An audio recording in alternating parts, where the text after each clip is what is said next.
Good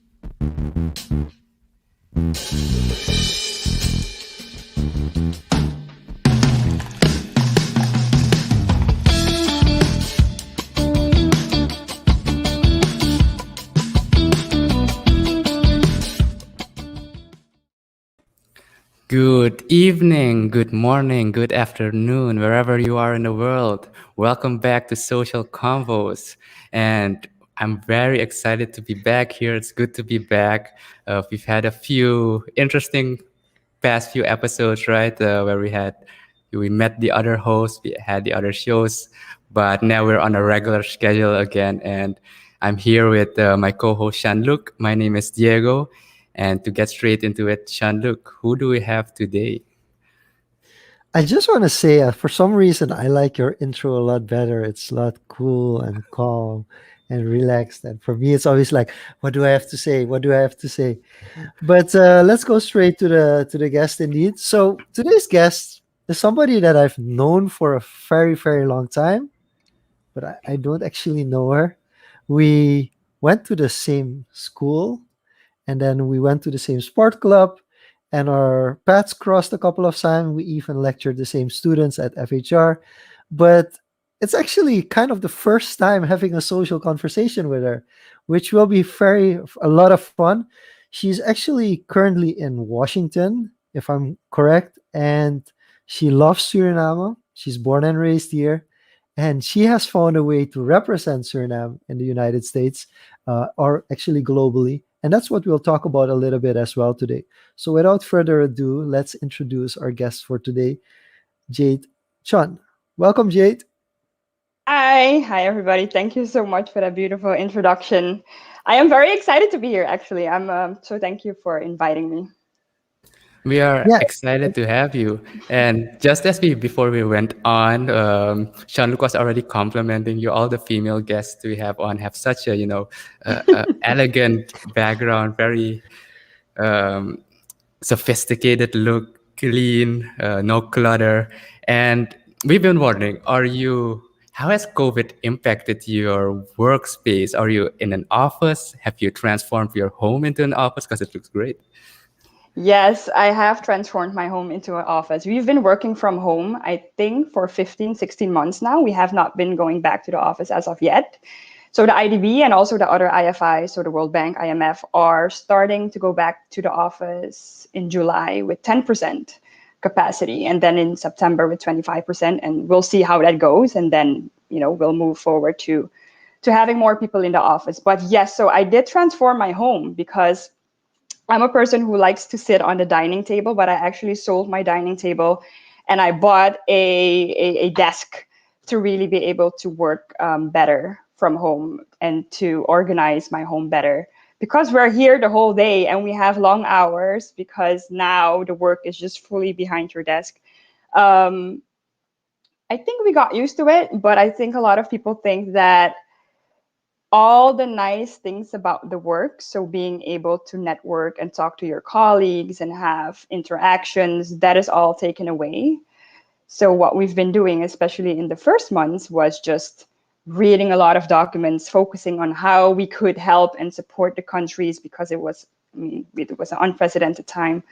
So we really had to get used to it. And so the less fun part just stayed, working from home and not seeing your colleagues. And it's obviously harder to network and to talk to the different countries being from home. And it's always different if you have a call or even if it's on video. So, yeah. So, but you've also seen countries adapt, like different countries in different ways, because of course you talk with the other representatives about it. So, what's the most fun way you've seen people figure out a way to kind of keep the interaction going online? Is there something like, hey, this country tried to keep the interaction going or to keep the networking going in this way? We've been trying different things. So especially in the board as well, we do, like the IDB has 48 member countries. So we have people from 48 different countries working here at the bank. So for us, for example, we tried different happy hours, but it doesn't work very well because how do you talk to 70 people at a happy hour? So it was kind of hard. So we've been trying different things to stay in contact.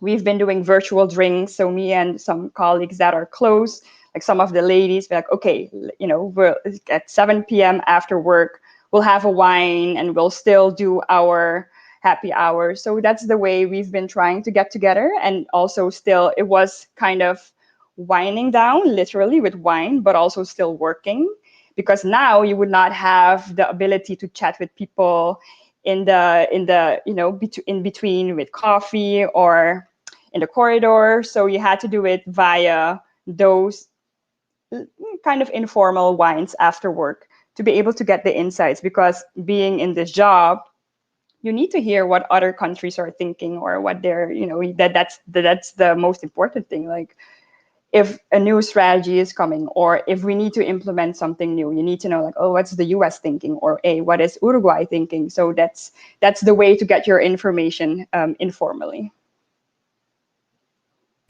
Is there anything to stick to the office space? 48 countries, big building. Is there anything in particular that from the office, the normal office, that you kind of replicated to your home office, that you think that this works, that you were able to translate home? No, so actually, no. Well, I mean, how can you do that? I need Is to put a is flag. the, I think is I the missed my chair from flag. the office? Oh, Sorry, that's no, definitely one. no, it's Yeah, not. that's And in my definitely one. office, I have the flag of Suriname. I have a beautiful painting of Struikenblok, my favorite artist from Suriname. We have that at the IDB. I do have one in my home as well. So those are the things that I do miss and I do need to implement. But I would always wear my pin. So whenever I have an official meeting, I would wear my pin. So that's the way to still, have that part of, hey, I'm representing my country, even though we're Okay. from home. Yeah, Yeah. I do feel Yeah. there's indeed on the wall behind you, there should be at least something representing Suriname. I do I agree with had, that. I had my painting from Struikenblok before in my previous setting, and I haven't put it back yet. And one of my colleague from Barbados, was like, "Where is your Surinamese painting?"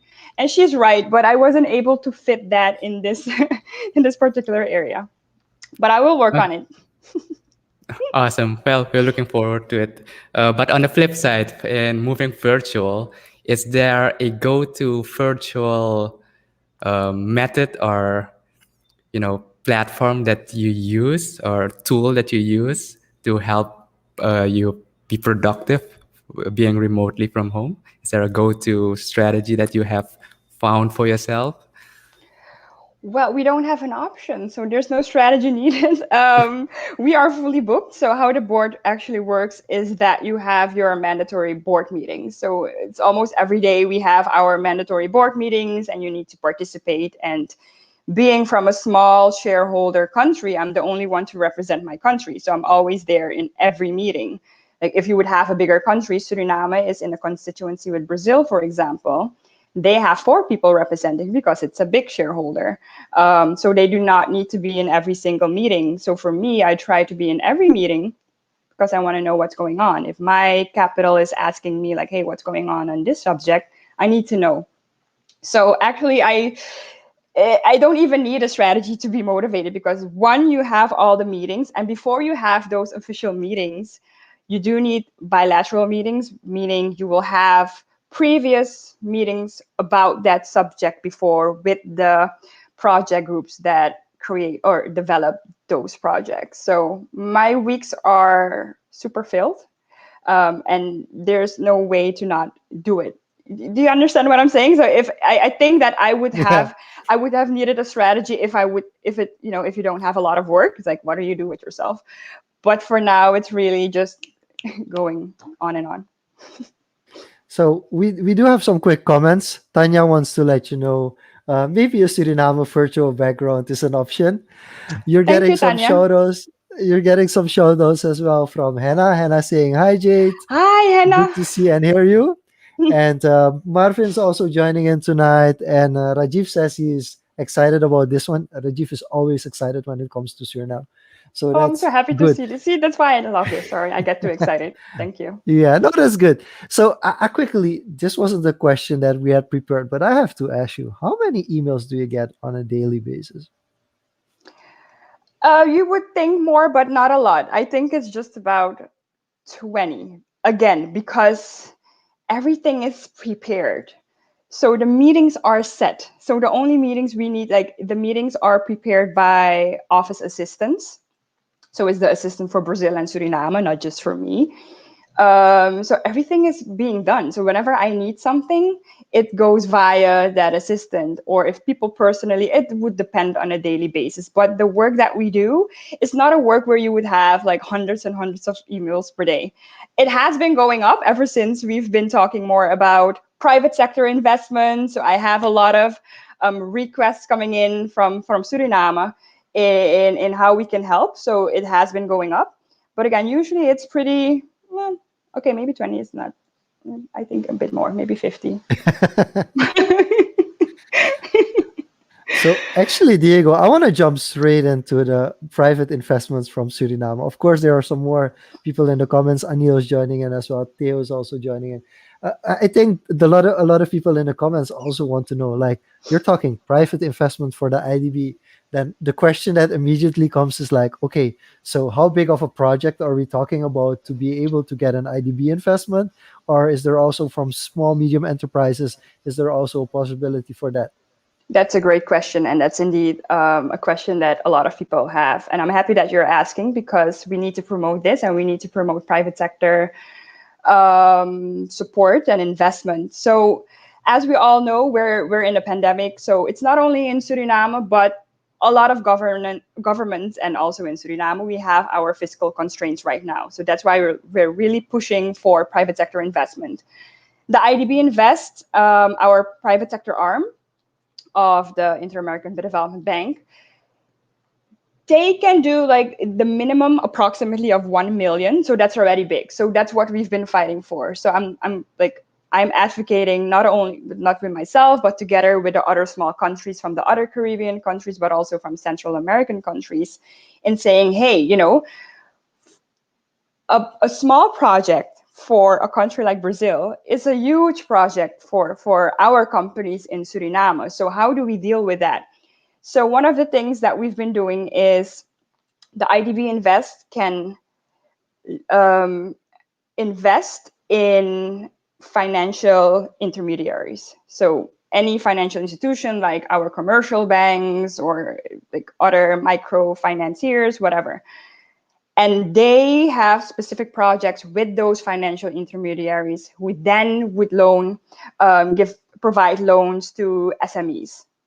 So unfortunately, I've been trying, and we're not there yet, that the IDB Invest is able to lend directly to our small and medium enterprises, because cost efficiently, it doesn't work, and they're not able to abide by all the regulations and rules that the IDB Invest would require from them. So this quickly brings the question. The IDB is a bank at its core, right? And you've previously worked at the central bank here in Suriname as well. We'll go back to that journey in a bit, but let's wrap up the IDB part real quick. So the IDB is the Inter-American Development Bank, right? Yes. And the question that I've always had is, I kind of understand, how the central bank comes by money. They create it, and then you have a reserve. But how does an institution like the IDB on an international level get these funds to be able to lend to developing countries, to be able to, as you said, invest in these countries? How Okay, does that work? that's also a good question. So yes, we are a bank, but we are a development bank. So any project that we do, if it's with the government or the private sector, it needs to have development impact. So let's put that first. Second, we have borrowing countries and we have non-borrowing member countries.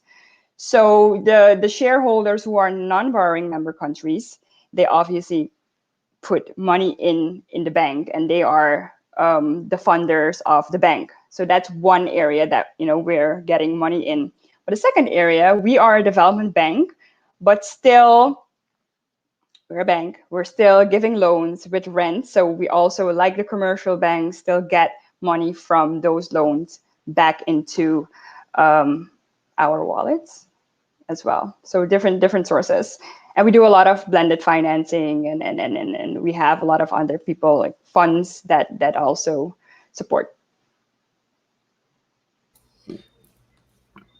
No, all right. That makes sense. I guess, yeah. And having a development impact, that's a very tricky thing to do, right? Because then you come up with, risk versus the actual repayment of it.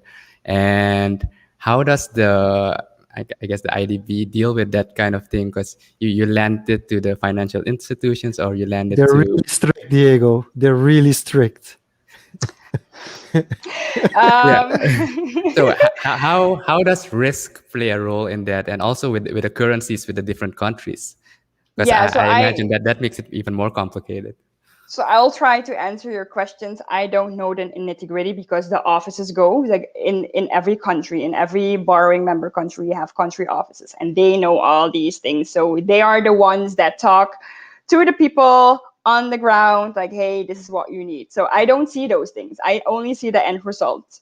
But so we do have mechanisms to see what kind of impact we're making, and they have all these, I don't know, beautiful things that they do that would calculate like, okay, this is what we're providing, this is the risk, and it would calculate in what is the impact. For example, could be job creation, or you're developing the agriculture sector, and this is what it will do to.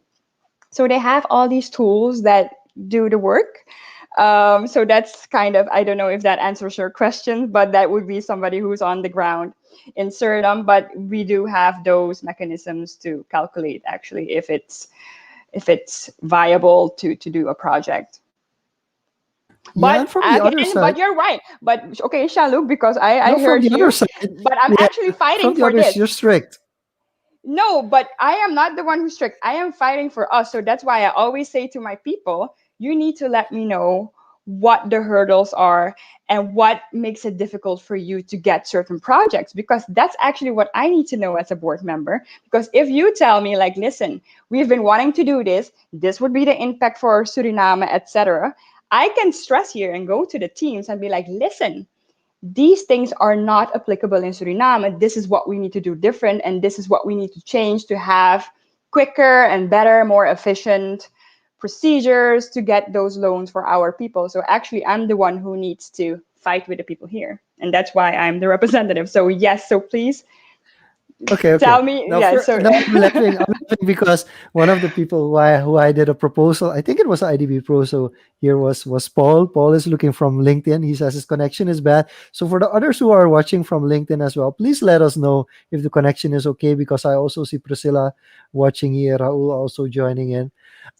My experience with the IDB, I think there are two things, and I think they're positive. So if you're asking me for feedback, I'll start with a positive. I think it's always phased, meaning there are different phases, and you don't get the funding from phase two if you haven't completed phase one, which I really think is a very logical and a good thing. I think the second thing is you have quite strict guidelines to get these funds, and I think that's good as well, because you at the end of the day you are a bank, and you have to loan, you have to get somewhere you have to get return of investment. Hey, speaking of the devil, we were talking about Timothy, I think, in a pre-show. So Timothy is also joining in. Thanks for joining in, hey, Timothy. Timothy, BFF. Um, and I'm gonna get to your the question of Anil in a second. So I think the 1 million US is kind of it's steep, and the reason I think it's steep for developing countries, to be honest, if you would give my company 1 million US dollars, I wouldn't know what to do with it, and I would be worried to invest it, because if I would invest $1 million, I would not get my income to grow as quickly to kind of make it beneficial. So I would rather have a 10 to 100 100K investment, because I know with that investment I can take the next step. Whereas with a million, I mean, you're gonna invest in things that you probably won't need, or you won't be able to stretch your resources to make it work, to get an income, or to make enough volume of sales to make it actually sustainable. And that also happens a lot with venture capitalists that put just pour money in a company that's totally not ready for that amount. And especially in Suriname, I mean, I can look at all the $1 million investments that have been done, and yeah, the return of investment, it's, you can find ways to justify it, but in most cases, it was just throwing money uh, over, just throwing money over the bank, and it was like, yeah, you're not getting the most out of it. So Anil wants to know, what is the key difference between the IDB and a commercial bank? So I already said it. We are a development bank, so anything we do needs to be. We need to know that it has a development impact. So we cannot just go lending. But I think that's just the main difference. For the rest, it's basically the same as a The same, yeah. regular bank. Okay. Yes. All right. So I guess that paints the picture, regular bank. And we have talked about venture capital a lot the last few weeks in the episodes, and kind of similar positions. So I definitely get where Shanluk's coming from. So hopefully that feedback helps you in your position. But for the others in the comment section as well, if you guys have feedback you heard Jade, send it her way, or let her know one way or another. But let's shift the conversation. I guess we've I talked want to about the ask one IDB a more bit. question, Diego, before we shift.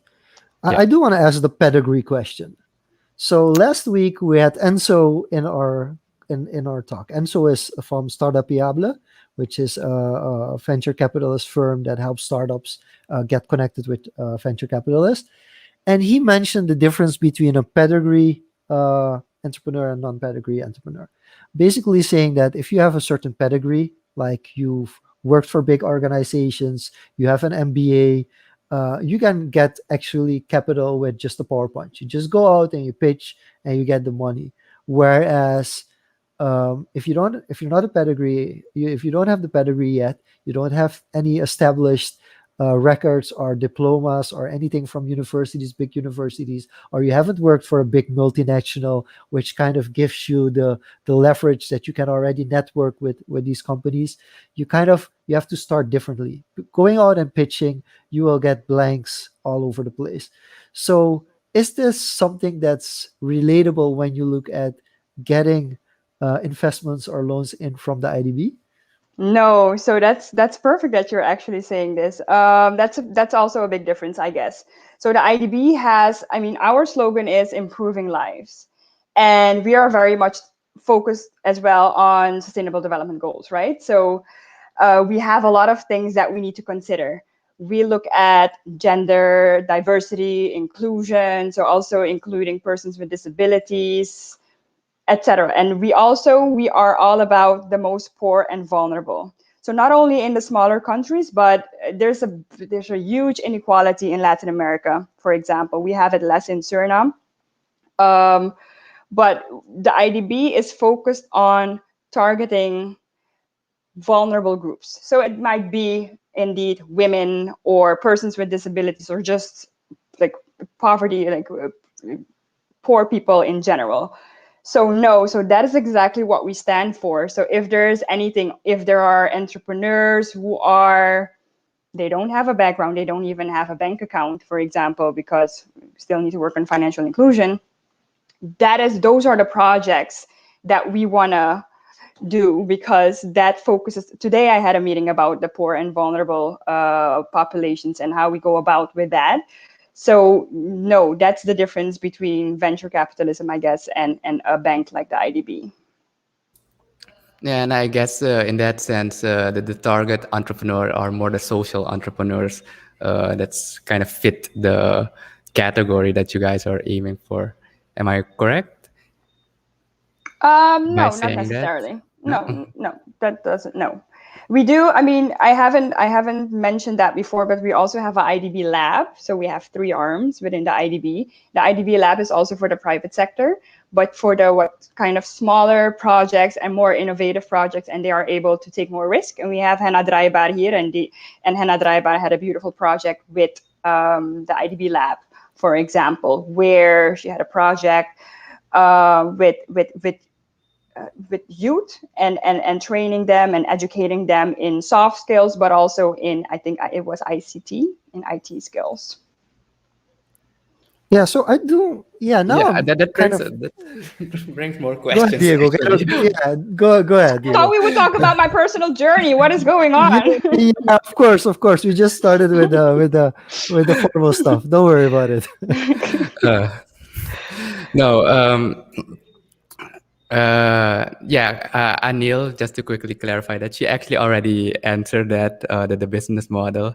It's basically just like any other bank. They rent out and loan, but that's where I wanted to go to on the project. So you have this social project, you have this experimental project, and you have this impact on what is the return model there actually, because it is learn teaching skills, soft skills. It isn't necessarily a service or a business or a product that you're creating in that sense. Yeah, so So the that IDB brings lab the is question. actually, Yeah. yeah, you're right. So the IDB lab is actually a donor committee. That's how we call it. It's not the board. So whenever we meet, it's the donor committee because all the countries that are a member, and that those are like a bit less than the 48, they need to contribute. So it's like the, how do you say it? There's a sort of the similar thing in Suriname where people would put money in, and then Jean-Luc is able to lend off that whole pot, and then it goes round and round. So it's It's input a from, corporate. Yeah, it's something like a cooperation.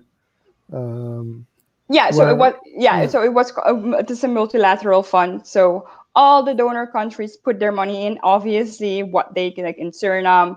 The last time we put money in was 1 million, I think, and a country like Brazil would put like 20 million or more. And then you get within that whole pot of the money that all the donors have put in, that is going to the different innovative projects. So that's how they do it. You're right. That's a kind of a different model that we use for the IDB lab. so, but now I do want to know, like, for instance, and this is just to clarify, is it more likely that you have to watch out, like, for the IDB, what sort of sectors and what kind of proposals they are looking for? Or is it also you can come up with your own proposal and ask the IDB for a loan? Yeah, you Is can come up there with your own proposal, and okay? as long as you can showcase what the development is, yep, Okay, okay, what it very is you're interesting, targeting. Yep. awesome. Okay, gotcha. We'll shift away from that for now.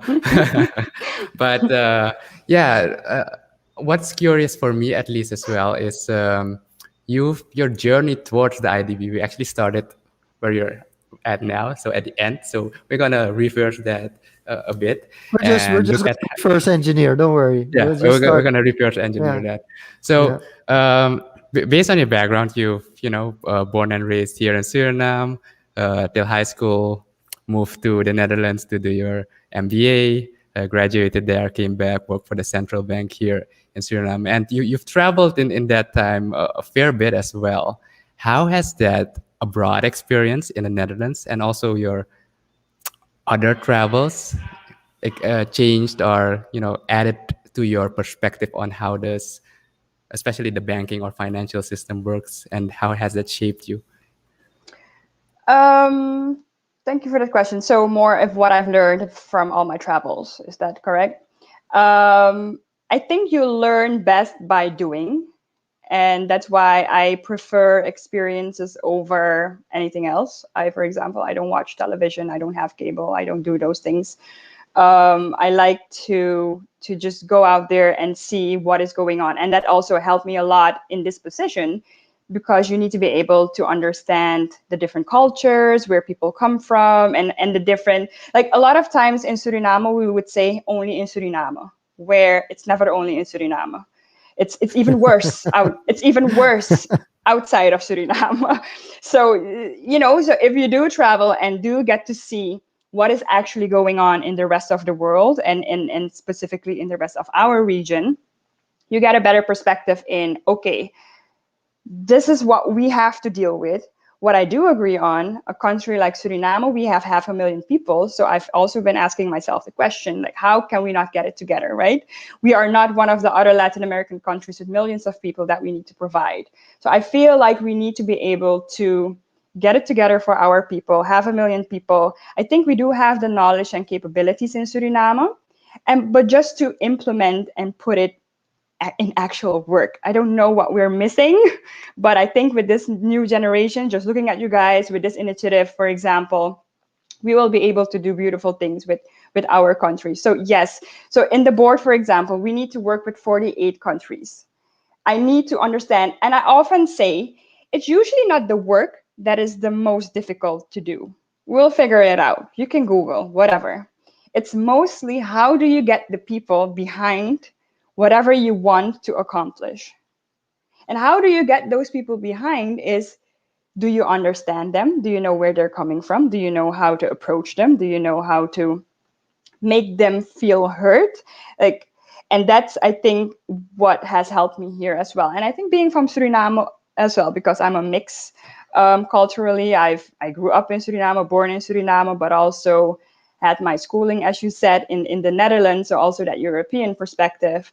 So to be able to talk to the Asians here within the bank, or the Europeans, or the Latins in the way they work and to get things done really helped me professionally and also personally. So it does really help to get out there, travel, and experience.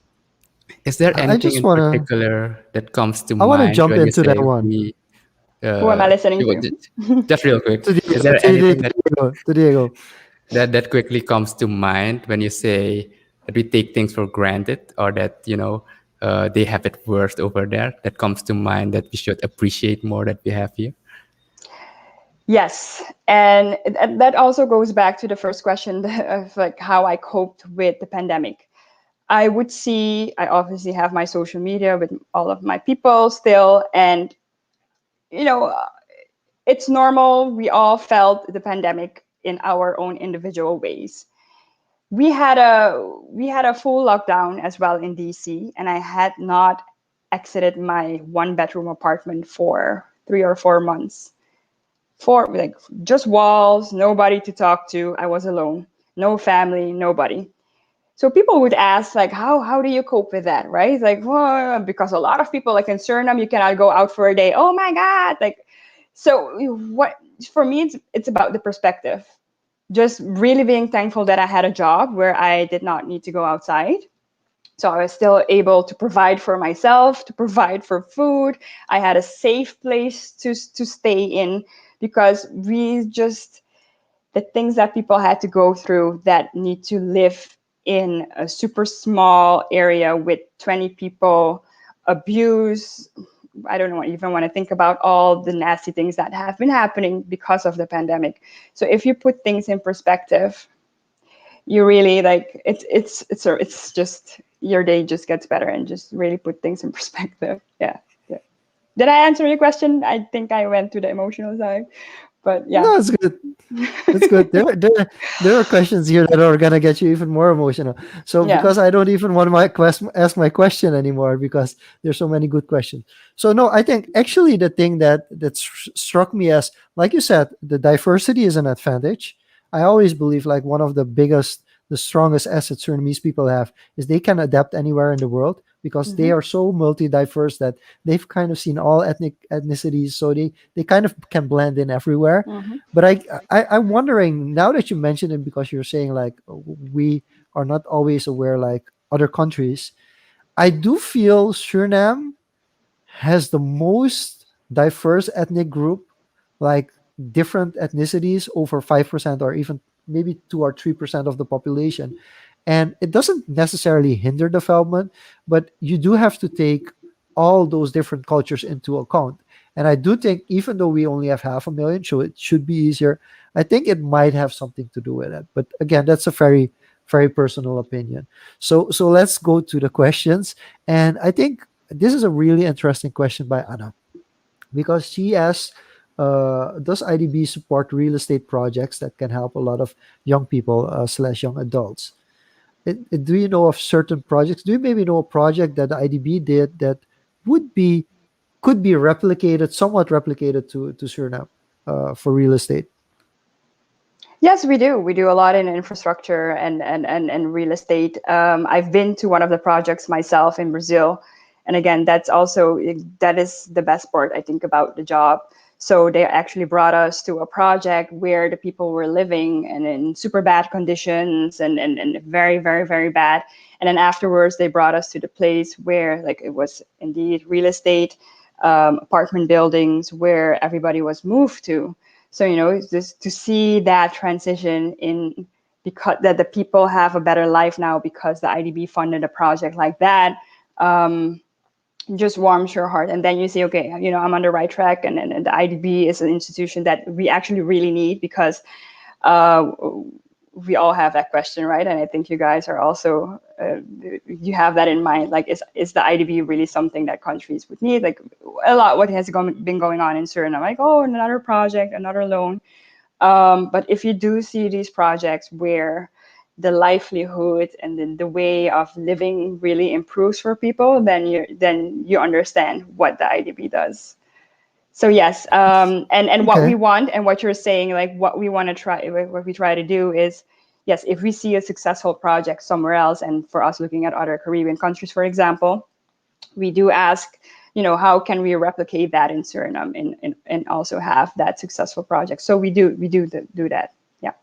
Okay, that's good to know. Because I think, like, especially studying abroad and seeing like people, especially students in Suriname, still living with their parents, and also there are no really cheap student housing. There's one now, and that's already kind of been an issue to really get it going. But I think, especially and the market was saturated with interns, a lot of Dutch interns that were willing to pay 300 and 400 euros a month for rent. And basically, like, if you're a Surinamese student, you can't afford 300 euros a month now with the current exchange rate. Definitely not. So I think that's a very interesting question by Anna. And Tanya wants to go a little bit more into detail about your ballet days. And she wanted to know if there's something that she learned during those years, if she implemented any of those lessons from then in everyday life. So from your Well, ballet my days. hair, my hair is still the same. A lot of people complain, why do you have that bun? Well, it comes from the ballet days, and I really love my bun, and it's not going anywhere. No, but it did teach me discipline. It was something I did for 13 years in Suriname, where I had to be disciplined. I had a lot of times where I did not want to go to my classes, and it was mandatory from my mother. And I actually, it looks like something small, but that's why kids and like children in general, they need something after school to get that discipline. I think I would see the difference with people that did not have something mandatory after school in how their discipline is. Because I mean, you remember, and then you become a teenager, you're like, no, I want to just chill with my friends. And then, oh no, you need to go and practice your ballet. So it did teach me discipline, and I kept it. It kept me motivated till this point to be active and to live a healthy lifestyle. I've always been dancing. After ballet, I started dancing salsa. I have been teaching salsa for 4 years in my days in Amsterdam. And here I just have time for the gym. I still do Zumba. So it's a whole lifestyle that was created by doing 13 years of ballet. So yeah, it contributed a lot. Quite a few people know you from the dancing days, so also Marvin and I noting. dance together. Yes. Hey, So Marvin.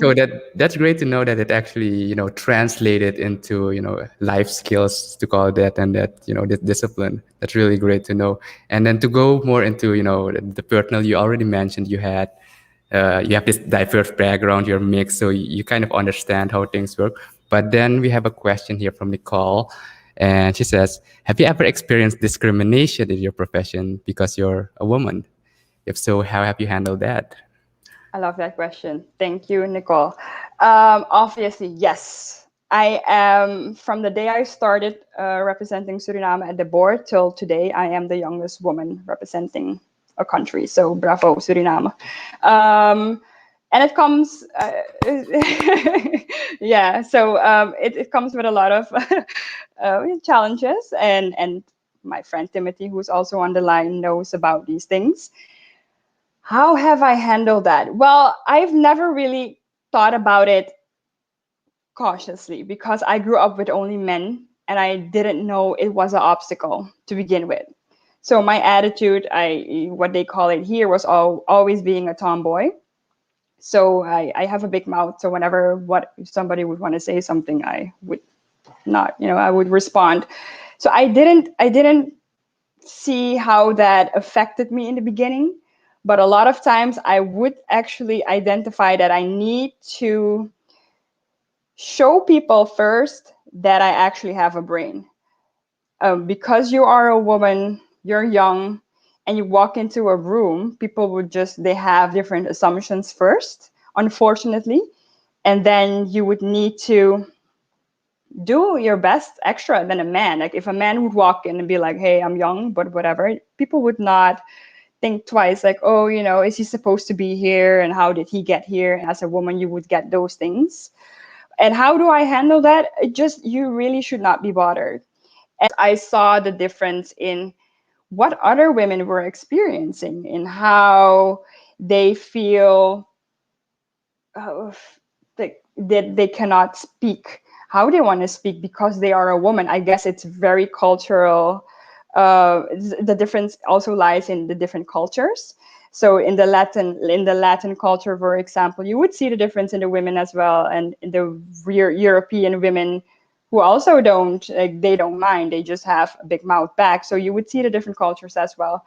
So really, just I don't know. I don't have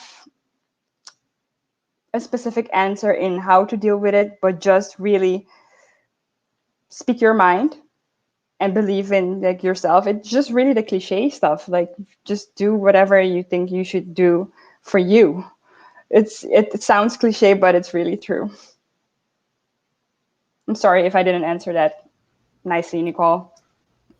No, I think it's a great way to put it. A lot of things that are, pretty straightforward are cliche and really simple. And often people overcomplicate things and make it more than it is in that sense. And you just mentioned before you started to answer this question, you're the youngest woman, youngest individual, even not even just the woman on the board there. So no, youngest woman representing a youngest country. woman. Okay, yeah, youngest woman representing the country. But that brings the question then: how do you get that opportunity? How do you even leverage getting into that position from working here at a central bank and going to international organization like the IDB? Yeah. So again, I was just doing whatever I felt that I had to do. So I moved from the Netherlands to Suriname and started at a central bank. At a central bank, I had different positions, and I was always involved in bank-wide projects. I was a certified trainer for the bank, so I trained different ministries in financial education. And at night, I was also I was a teacher at the business school. So I was always involved with a lot of things. And the steps that I took were very deliberate. I started at the human resource department, but the day I started, that was the day that the human resource department also started. So at that point, I told the then governor, yes, I'm willing to take this job to work on developing this human resource department, because it's a nice opportunity, right? To set up a whole department at a central bank. But that was not my ambition for the future. So whenever that would be set in stone, I would want to move forward. And after that, I did get different opportunities, two specific opportunities at two different departments within the bank. I think three different opportunities. But I chose the one that I knew would get me to my international career, which was international relations, that department. I think I was able, it was not set in stone, but I was able to be a manager within the bank. But I refused. I was like, nah, that's not my ambition. Then I would just be a manager there. But I was just looking forward in what do you want to do, even if it would just be an officer within a department. And that's what I chose. So I got to that last department where I was working at, the international relations department. And again, always involved in many other things, like I think 5 bank-wide projects and doing a lot of stuff. And at one point, being at the international relations department, and doing all these things, I was asked, like, would you be this opportunity came of like the representative for Suriname in the IDB. They asked me, would you be interested to have an interview with the then Minister of Finance for the job? And I thought about it half a second. That's how long it took me to say yes. And the person was like, do you not need to think about it? Like, what? I was like, about what? No. Like, do I need to go for the interview now? Do I need to pack? And that's legit how it happened. I didn't think about it. I really knew what I wanted. And so I got an interview, I think 4 days later, and I got the job. And I moved here a month after. So that's how it went. And I guess because, yes, a lot of people have been asking these questions over the years, and I thought it was a normal decision. And now, like, a lot of people are like, oh my God, you live in Washington, D.C., like, how is that? And to the move, and it's so huge. For me, it was really not a huge move. So that's just my personality. Don't ask me what I will eat tonight, because I'm very indecisive when it comes to small decisions. Like, I don't know, like pizza, or I don't know. But if it's like a certain big position or decision that I need to make, then I just know what I want. And I guess I don't have that fear of the unknown. I actually get very excited of the unknown. I have always have a theory about that. But before we do, I'm quickly going to go back to the comments. Kenzo wanted to let you know that you were put things nicely in perspective. I think this was about the COVID part even. Back earlier in the conversation, Nicole is very satisfied with your answer, and Gregory wants us to know that he had a really nice LinkedIn interaction with you, and that you were super nice, and that he wish he could follow, but he actually got vaccinated today, so he's kind of following the Good for you. conversation, following the conversation at the moment. And I'm gonna combine like what I was about to say with Arvin's questions, because I've had similar opportunities to go abroad to get that international experience, and it went differently for me. But I also think it's partly because of commitment and where you are in your life at that moment. Because um, I think it's for you, it might be very natural how things went, but connected to the question that Arvind has, I also want to pull back on the decision to go for an MBA and being able to go for an MBA, because I think that's also an important factor, because of the MBA and also the experience that you had, that position was open for you, where other people who would maybe want the job but they didn't commit. And it even goes back to your airbond, to the discipline of saying like, I'm disciplined, I'm gonna finish this, and I'm gonna go for this. So kind of connected to that is, I'm gonna try or allow you to answer both questions. Arvind is asking, how will you inspire the next generation to follow in your footsteps? And kind of connected to it, how do you feel were your three key factors to your success? So taking it back, like looking back now at that situation, what paved the way for you to get this career opportunity, and also maybe others watching this can learn from that as well. So I didn't do an MBA. I did my master's in business administration, but I have an MSc and not an MBA title. There is kind of a difference, so I don't know if I should say Okay, that. okay. Before people are like, you don't have an MBA, I have a MSc. Yeah, yeah, MSc. But so that was just natural. I did that right after my bachelor's. We all know that in the Netherlands, it's not as expensive as an MBA or a master's in the US. So it wasn't crazy. It wasn't, I think, it was kind of the obvious decision at that time, because at the time, maybe Jean-Luc, you had the same experience. Europe was in a crisis that time, because the economic crisis hit Europe a bit later than the US and other North American countries. So at the time that I was graduating, a lot of people were going back to studying. But I always knew I wanted to do a master's. I wasn't ready after my bachelor's to just have my bachelor's, because I always had like a strong ambition to do a lot. So yes, again, I made deliberate decisions I would never say never, but I don't think it would excite me to work for the private sector. For me, it's really about the purpose. So if you're talking about I'm combining the questions a bit, but 3 key success factors. And again, a lot what we've been saying is cliche, but to really follow what you think your purpose is. Like, I wouldn't get this excited or want to work extra hours if I wouldn't feel for it, right? You cannot excite me. Like, if you would have those conversations with venture capitalism, or you would not excite me to just be like, oh yeah, $5 million, or like, money doesn't excite me. Impact really excites me, but that's me as a person. Everybody else has something else. So what I just to go back to an example of one of my friends during my masters. So we were doing the masters, and he was able to at that time already identify, like, yes, I am studying, I'm doing a master's, but what would actually make me happy is sell fries at the local market, Albert Kuip, in the Netherlands. That's just where my heart is.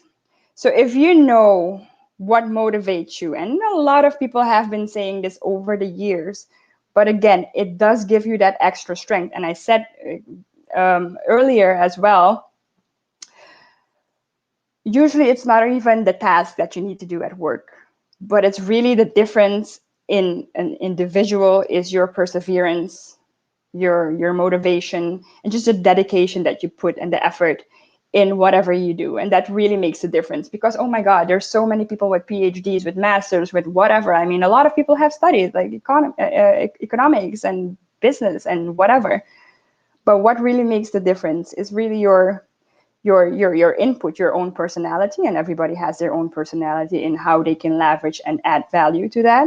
So that would really be my advice. And what I would advise my students back in the day was, again, I also said this, don't go for a title, don't go for whatever you think that society or your parents or whatever want. Like, a lot of people, I think, especially in our environment, it's like, oh my god, you need this beautiful, like, the title. Like in Suriname, everybody's a manager, right? Like, if you go to organizations, like, everybody's a manager. You would have different layers of managers. Like, why? Like, people really put a lot of value to the name. And where, again, go for, if people be like, oh my god, Jade, can you advise, like, I have these 2 opportunities, this one is a manager's position and this one is just whatever.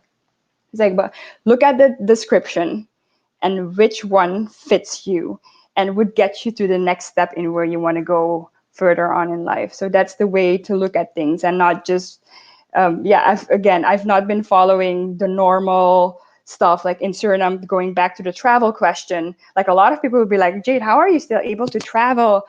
And I'm like, did you not buy your big television, whatever screen last week? I'm like, yeah, I don't have a television at home. Even in Suriname, I didn't have a television as well. I was living in a 40 square meter house, but I was traveling, again, because I like to invest in travel, in education.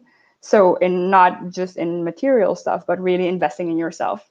So that's also one of the key success factors. Invest in yourself, and that goes till you're done, I guess, till you die, because I will never stop investing in myself. So I do put a lot of money into myself in the form of paying for a coach, or doing, like, I've been to the region a lot for Spanish school, going to school, and I pay myself, like, going 2 weeks to whatever, Peru or whatever, just to have that experience and to educate myself. Oh, that's great. I'd quickly like to summarize all that you said, just to have it in a packet format. And to me, it sounds, you were very deliberate in your positioning, especially in the bank days, going for that international relations role instead of manager, because the opportunities there, even though it may not have been matched that position, it had bigger opportunities in the long run, and that paid off in the end. And another thing I wanted to touch on was, you mentioned the economic crisis in Europe, kind of delayed from North America. And I remember when I was doing my postgraduate, the program director from my program, he was also saying this: in times of crisis, people go to school. And that's kind of, the opportunity to invest in yourself, to learn. These are growing moments.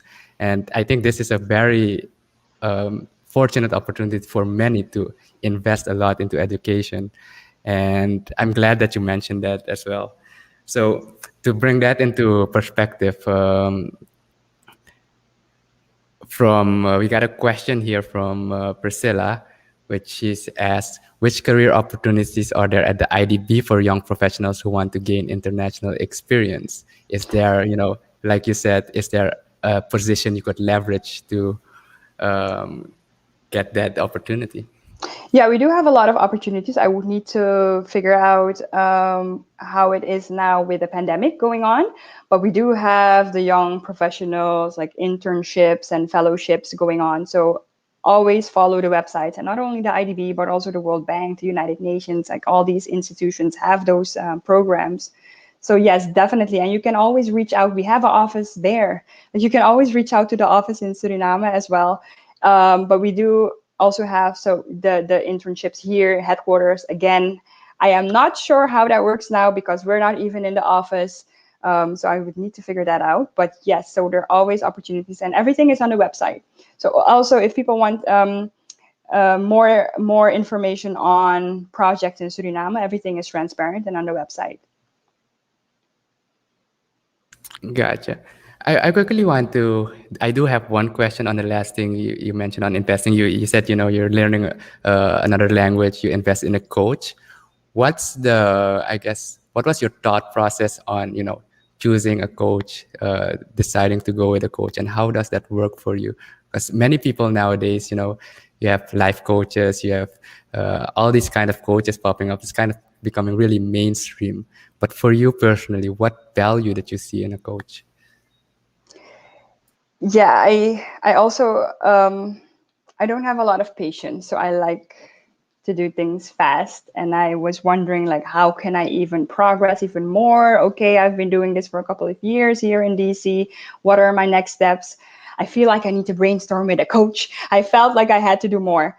I did a lot of different things. So coaching started in the pandemic as well. I also had virtual Spanish classes. So indeed, taking advantage. I took advantage of the pandemic in, hey, I'm at home. I might as well do this and this and that. So because I wanted to talk to somebody to figure out what my next steps should be, and because again I want more and I want to grow, and I couldn't figure out. There was so much going on in my head. I felt like I needed somebody to organize that for me. For now, what it has brought is that I'm busy with my own project, and I'm launching my own brand in I think 9 days. So I was able to, again, even if it's just for brainstorming, that person can slap you in the right way, the right direction. It always helps. I think everybody needs a coach, because a lot of people would be like, oh, but you need a coach. Why would you need a coach? No, everybody needs a coach. Even the coach has a coach. Like my coach has a coach. So, so I think that it's always beneficial. And I know a lot of things are now mainstream. Everybody is also spiritual, but I've been this way for like a very long time before it was mainstream. And for myself, I'm also very, like, I always want to, I in my agenda, I feel like I need to learn at least two things per day. And I feel very unaccomplished if I haven't learned anything in a day. So, I so love the maybe, even your coach has a coach one. I really love that my one. coach has a coach. Like, yeah, and I respect that. It's something that I would, yeah. So it helps a lot with everything, and it's again what you want to use it for, right? It can be for anything, if whatever your profession is, but having somebody to brainstorm and to get you in the right direction. So the people are really loving the conversation, Jade. Um, Giano is saying he's loving your answers. Marvin is saying true and thanks for sharing inspiring words. Marilee is also saying that's true. Thanks for sharing. Arfant is very satisfied with your answer, and Renee also wants to mention like your journey is an inspirational message for young people, especially females, to fearlessly and consciously pursue their goals. So people are really loving it. I feel this is the right time for you to plug what you're up to and give people maybe like a little teaser on are planning to do. Anil also quickly wants to jump in and say amazing and inspiring journey. Thank you so So much. feel free to plug, because I think this is the first time we are like deliberately saying like we're gonna plug something now. But go ahead. Yeah, and for me, it's the first time talking about it as well. No, so again, I've been in this whole journey in what can I do more. So I've been doing this and realizing like I want to reach more people in what I am doing, but also what the world needs, right? Like I'm very passionate about development. And so I decided to start my own brand where I want to advocate and create awareness about the sustainable development goals of the United Nations. And the goals are set for 2030. So we have less than 10 years to go to fulfill these goals. And a lot of people and individuals think it's far from their bed. It's like far from their bed show, and that it needs to be done by governments or big organizations or institutions like the IDB. But we don't realize that every individual can contribute to all these SDGs. So that's the brand. I want to promote that in different ways. So my brand for now, I think it's the beginning of a whole lot more. But for now, I will be selling like clothes and products that are sustainable, and also having an awareness collection where you would see and would talk about diversity, inclusion, and the number one sustainable development goal is eradicating poverty. And then also making aware that people need to be aware that they need to consume consciously, because we're all like fast fashion is pretty much in like, oh my god, I'm going to buy this, and we're not aware of where all those clothes end up and how it pollutes the environment. Or that again, an individual can really lower their own individual carbon footprint, like use a bottle. Like why do you need to buy water plastic bottles? Or don't take the plastic bag if you buy one or two products, or take your own sustainable bag with you. So it's all in small things. I've been creating that for myself in my home. I think my home is 80% sustainable. Even like the detergent that I use, even my toilet cleaner, and everything in my kitchen. But we think that we're not making a difference, but think about all the individuals, the 7 billion people, is it? If they would do just a little bit in how it would actually help the world. And we cannot think about it anymore. We don't have, I think, the luxury to not contribute individually as well. That brings me to my final question, I guess. If you had to describe Jade, as in what would you call to be your superpower?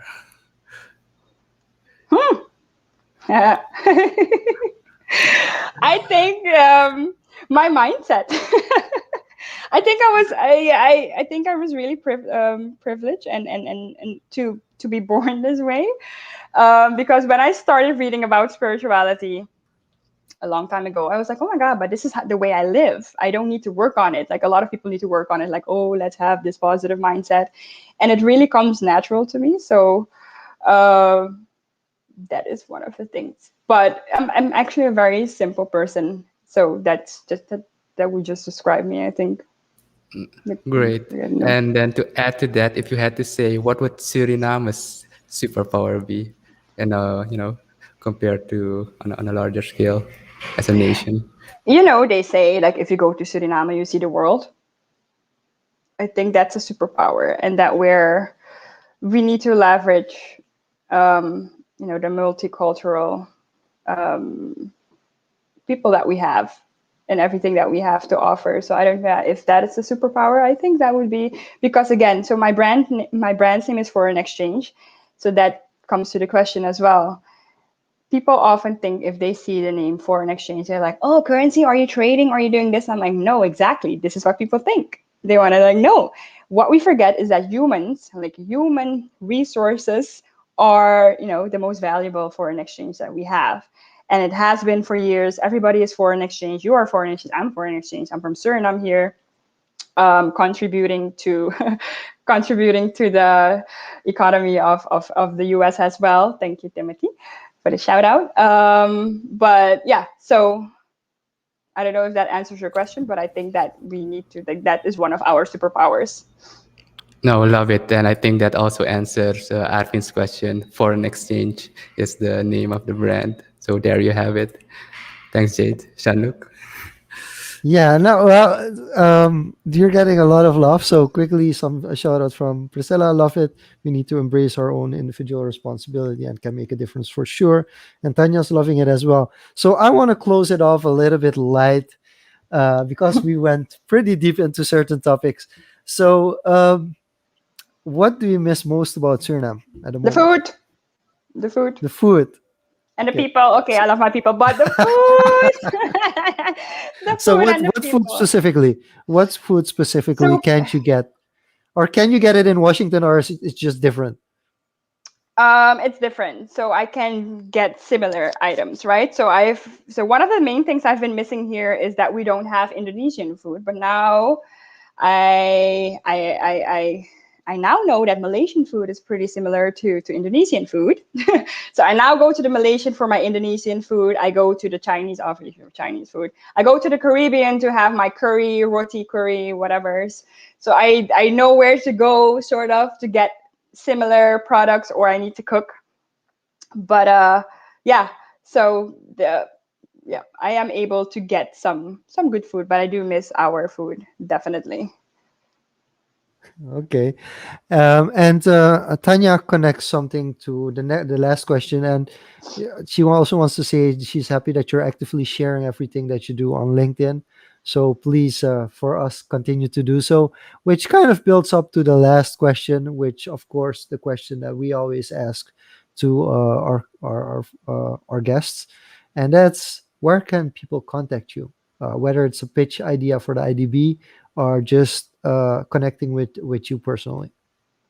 Well, I yeah, via social media or my email address or like all social media channels, LinkedIn, and I can connect you to the right people within the IDB. Again, I am just the person that will connect you to the right people on the ground in Suriname because I don't do that as a board member, but I'm very happy to connect you to those who would be able to help you. Are you Okay. guys Awesome. providing all my information? We You will guys are put them. providing We'll the put them in contact post. information. Yeah. Okay. The Yeah. Yeah. let me say it correctly. Diego will put it in post. Okay. Great. Yes, we will put all the contact details, everything that Jade mentioned in the description once we release the episode uh, on the website and all the podcasting platform. But with that being said, Jade, thank you so much for sharing with us, sharing your Are we journey. done? We kind of we can This is go so much on. fun. We can go we'll Okay. on, but we'll we'll do a follow up episode. I mean, yeah. we Sure. will definitely do a follow up We episode. went very specific, on your journey through the IDB. I kind of, the way we did it this time was kind of reversed how we usually do it, and it was really interesting to see get the heavy lifting out of the door first, and then casually ease in to the more fun conversation. But thank you for sharing so openly that the chat really loved what you were saying. And I also want to thank the chat, for asking all these questions and showing their love and support. So with that being said, you guys know the drill. Episode will be edited and released on Saturday, all podcasting platforms. So if you have people who've missed this, friends, family, let them know. Jade was very inspiring. Like let them get inspired, and we are looking forward to foreign exchange. Thank you so much, Thank Jade. you so much for the love, Shanluk, everybody. Thank you. close us out. Thank you so much for being our guest, Jade, and thank you all for being active in the comments. And thank you for watching. Thank you for listening. This was Social Confoes, and we'll be back here next Tuesday. Bye bye.